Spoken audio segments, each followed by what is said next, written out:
तो जय हिंद दोस्तों। कैसे हैं आप सब लोग। आशा करता हूं कि अच्छे होंगे, स्वस्थ होंगे, बेहतर होंगे, मजे कर रहे होंगे और तैयारी भी कर रहे होंगे, है ना। तैयारियों से देखो दूर नहीं रहना है और मौका मिलता रहेगा आपको। करो तैयारी अच्छी अच्छी। तो आज का जो विषय है बच्चों कि आप लोगों के कमेंट्स, आप लोगों के विचार के अनुसार ही मुझे अपना कंटेंट बनाने का मिल जाता है? क्या बनाना है वो आप लोग अच्छी राय दे देते हैं ना। तो आज का जो हमारा कंटेंट है, वैसे तो थंबनेल में वो थंबनेल, ये मेरा फोटो ऐसे आ गया बनाना, उसमें आप लोगों को जो है दिख ही रहा होगा कि क्या आज का जो है विषय वस्तु क्या रहने वाला है। तो आज मुख्य तौर पर जो तीनों पद हैं, जो कि एसआई गोपनीय, एएसआई लिपिक और एएसआई लेखा, भाई ये तीन पद मुख्य तौर पे इस समय जुनून के साथ आगे बढ़ रहे हैं सभी के दिमाग में। बस इस समय बच्चा इस समय बहुत ज़्यादा फोकस है, परेशान भी है बेचारा। और खैर परेशानी ज़्यादा दिन की नहीं है, सब्र करेंगे, सब हो रहा है, देख रहे हैं सब ऊपर वाला क्या हो रहा है।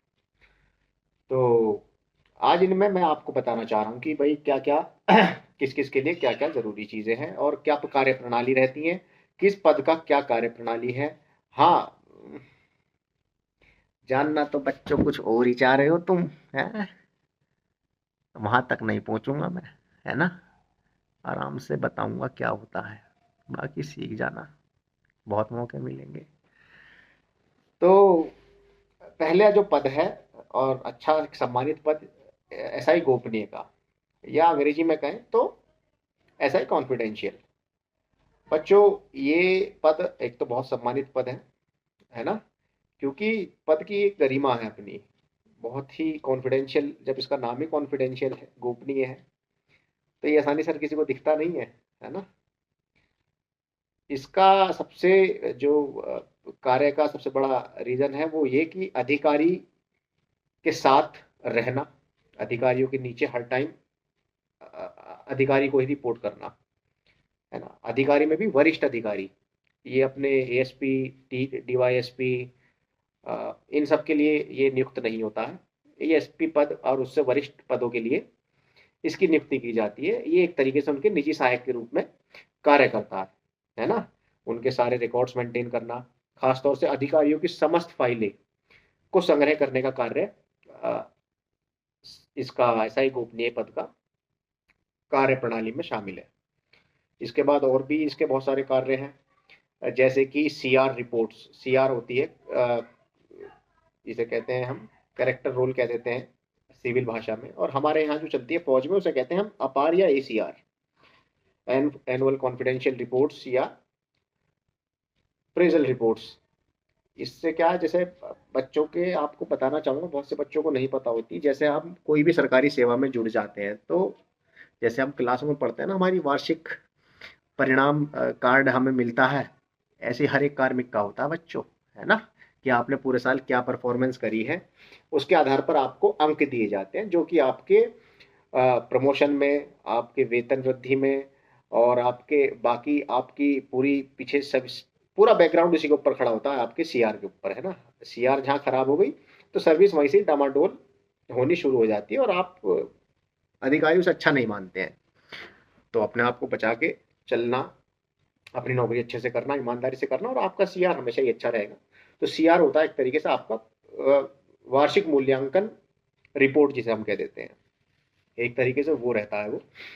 और इसको मेंटेन करना किस किस रैंक के लिए, मुख्यतः सब इंस्पेक्टर, इंस्पेक्टर और अधिकारी, इन सब की वार्षिक रिपोर्ट तैयार करना और उसे पीएचक्यू यानी बल मुख्यालय स्तर पर इसे प्रेषित करना, अग्रेषित करवाना, ये इसका एक और अच्छा मतलब इसके कार्य प्रणाली में है, इसका ये कार्य है।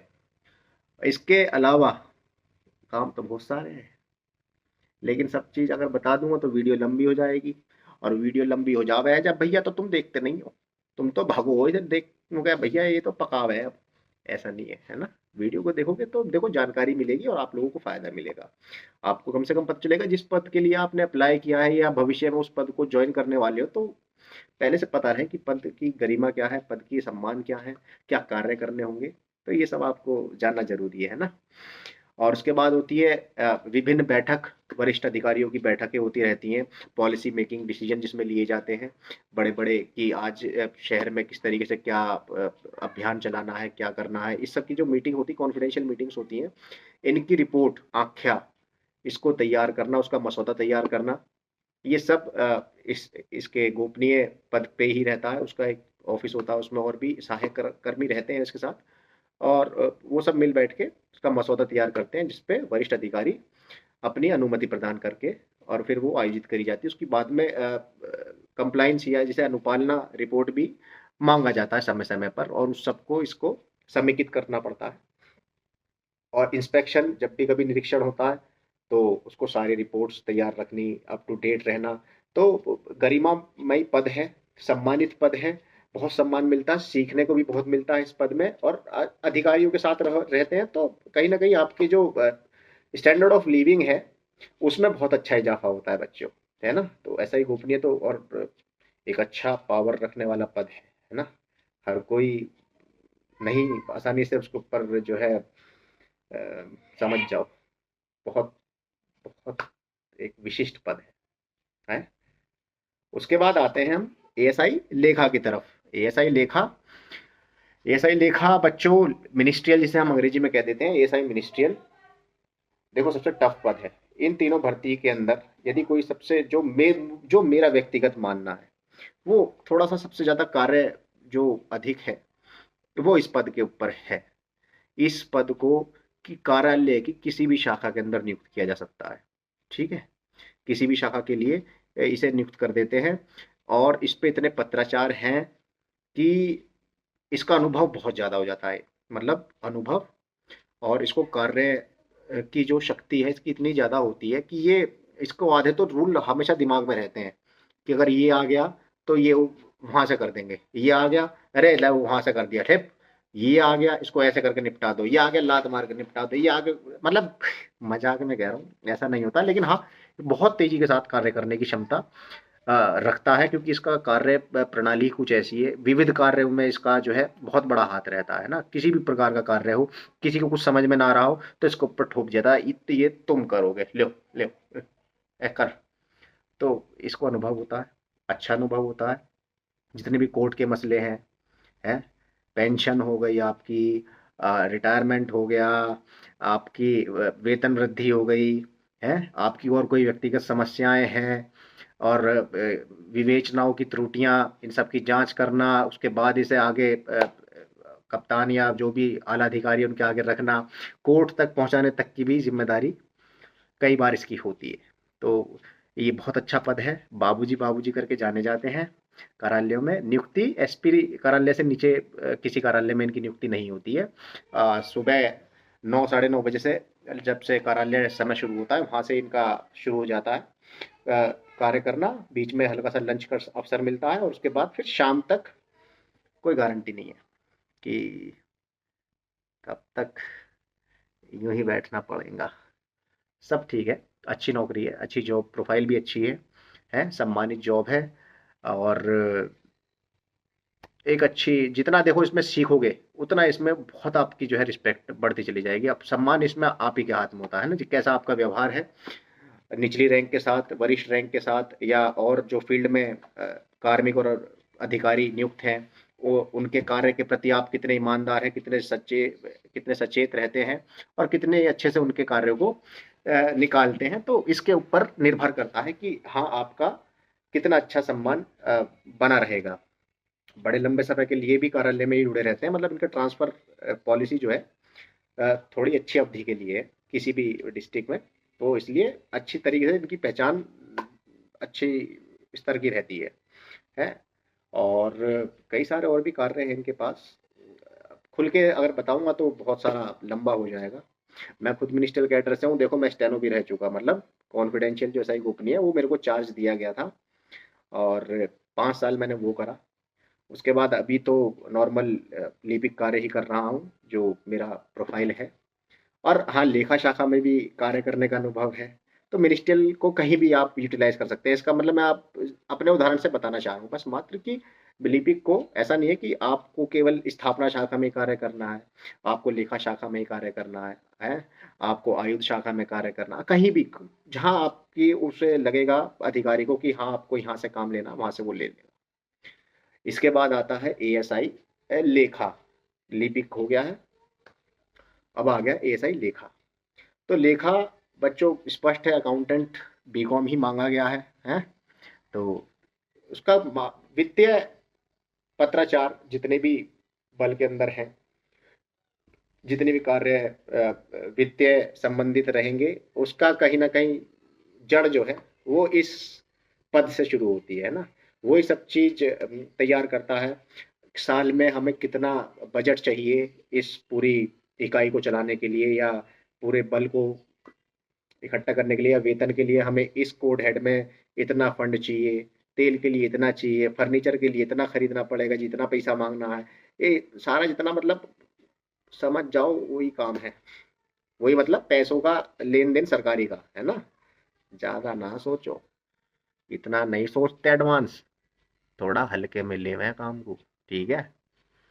तो कहने का प्रयास यही है बच्चों की वित्तीय लेन देन, इधर उधर फाइल चलना, जितना भी वित्तीय संबंधित है, हाँ ये तो हो गया सरकारी कि भाई ये खरीदना है, वो बेचना है, वो खरीदना है, इसका बोली लगेगी, सामान खराब हो गया, इतना सारा जुड़ गया है, इसको बिकवाना है, फिर टेंडर निकलेगा, ये सब लेखा करता है। उसको उसको सबसे ज्यादा समझ होनी चाहिए कि कितना पैसा हर टाइम अवेलेबल रहता है। कभी भी अधिकारी उससे पूछे कि हाँ बताओ अकाउंटेंट साहब कि उसमें हेड में कितना पैसा बच रहा है, तो हम ये चीज आगे प्लेस कर दें, तो बताता है साहब इसमें इतना पैसा बच रहा है, इसको इतने में आप खरीद सकते हो, आपकी शक्ति इतने पैसों की है, आपकी इतने पैसों की शक्तियां हैं, आप इतने तक का खरीद सकते हैं साहब, इस चौक पर तो नहीं हो पाएंगा जी आपसे, फिर आपको प्ले अधिकारी से खरीदवाना पड़ेगा। तो ये एएसआई को भी हर टाइम नए नए नियम आते रहते हैं, है ना, वित्तीय नियम आते रहते हैं, उन सबसे अवगत रहना पड़ता है, बहुत जरूरी रहता है उसके लिए कि अपडेट रहे। क्योंकि हल्का सा भी इधर उधर हो गया तो बेटे ऑडिट वाला यहाँ से कान पकड़ता है यूं, और लात कहीं और से मारता है ना। ये बहुत बड़ा उसके ऊपर एक रोल रहता है जब ऑडिट आता है। तो पूरी बैलेंस शीट, पूरा लेजर, पूरा कैश बुक मेंटेन रखना, पीबीआर मेंटेन रखना, वो उसके हाथ में होता है। बहुत अच्छा, इसका भी प्रोफाइल बहुत अच्छा है, जॉब का बहुत ही अच्छा प्रोफाइल है इसका भी।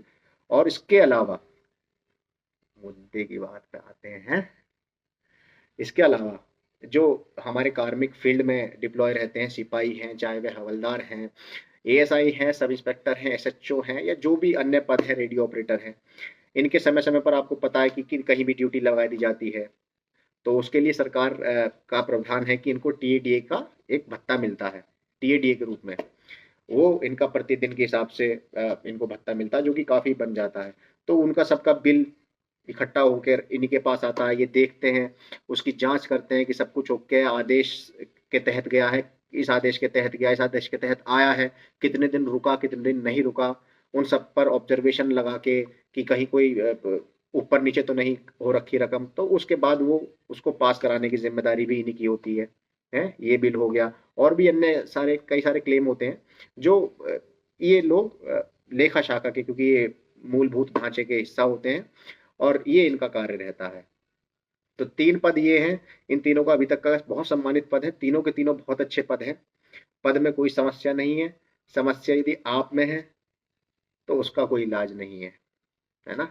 लेकिन थोड़ी बहुत है तो हम थोड़े बहुत तो डॉक्टर हैं, सर्जरी कर देंगे, यूं यूं यूं करता रहूंगा मैं, हल्का हल्का सा, जो आपको वेल्डिंग मशीन से जहां जहां आप में पिंचर हो रहा ना, वहां वहां, यहाँ दिमाग में जहाँ पिंचर हो रहा है, ज्यादा इधर उधर नहीं सोचनी, यहाँ वहाँ जो है सब हो जाएगा। तो तीनों पद बहुत शाही तो नहीं कहेंगे, लेकिन हाँ एक अच्छे गरिमामयी पद हैं, बहुत सम्मानित पद है। इज्जत देखो इस पद में आपको बचा के चलनी पड़ती है, क्योंकि आप ही कर्मचारी होते हैं और वो आपको रिव्यू करते हैं। सिविल तो सिविल है, जैसे भीड़ है, भीड़ किसी को भी गाली बक दे, किसी को भी कुछ कर दे, तो भीड़ का हिस्सा नहीं, लेकिन आपका सम्मान किसके हाथ में, आपका सम्मान अब वर्दी वालों के ही हाथ में रहता है ना। वो आपको कितना अच्छा रिस्पेक्ट देते हैं वो आपके हाथ में है, कि आप उनके लिए कितने ईमानदार हैं, कितने सचेत से उनके कार्य को आगे बढ़ाते हैं, और एप्रिसिएशन मिलता है इसके लिए, है ना? कहीं भी आप जाएँ पूरे थाने वगैरह एरिया में तो बड़ी सम्मान मिलता है कि हाँ, अरे बाबूजी आए हैं, बाबूजी आए हैं, अरे बाबूजी आए हैं। तो एक अच्छा रिस्पेक्ट तो रहेगा ही, लेकिन बच्चों इसको कमाने के लिए ना बहुत त्याग करना पड़ता है, तो वो त्याग करने के लिए तैयार रहें। कौन सा त्याग? यूँ नहीं कह रहा बीड़ी फूँकनी बंद कर दो, वो वाला त्याग नहीं चाहिए। त्याग चाहिए आपके ईमानदारी का, मतलब आपकी बेईमानियों का, है ना? आपकी बेईमानी त्याग दीजिए, अपनी लापरवाही त्याग दीजिए, हुँ? और चुस्त दुरुस्त बने, हैं? मज़ा आएगा। क्या पता आपके साथ हम भी आप ही के साथ यूँ-यूँ कर रहे हों। ये ड ड ड ड ड ड ड ड ड ड ड हो सकता है, कुछ भी हो सकता है। अपना एन्जॉय करें, मज़ा करें, फिर बनाएँगे कुछ और आपकी ही उम्मीदों के साथ जुड़े रहेंगे और कुछ ना कुछ लेकर ज़रूर आता रहूँगा आप लोगों के साथ। नया-पुराना चलता रहेगा, है। टाइपिंग ना छोड़ दियो, जो तेने टाइपिंग छोड़ दई, तो इत्तो मारेंगो, इत्तो मार ते भसड़ों ने बिगाड़ देंगो। समझ गओ? तो ही तो कह रहा हूँ। हाँ, तो से कार्य थूत रहेगा तो से ही कह रहा हूँ। तो टाइपिंग छोड़ दी ना बाबू, तो ठीक नहीं होगा देखो। मैं बख्शूंगा नहीं, ट्रेनिंग में को नहीं मारूंगा। चलो, मिलते हैं जल्दी, है, अच्छे अंतराल के बाद। अभी के लिए आप सबका धन्यवाद और भैया यही है बस, यहीं तक तो है हम। ठीक है बच्चों, बाय।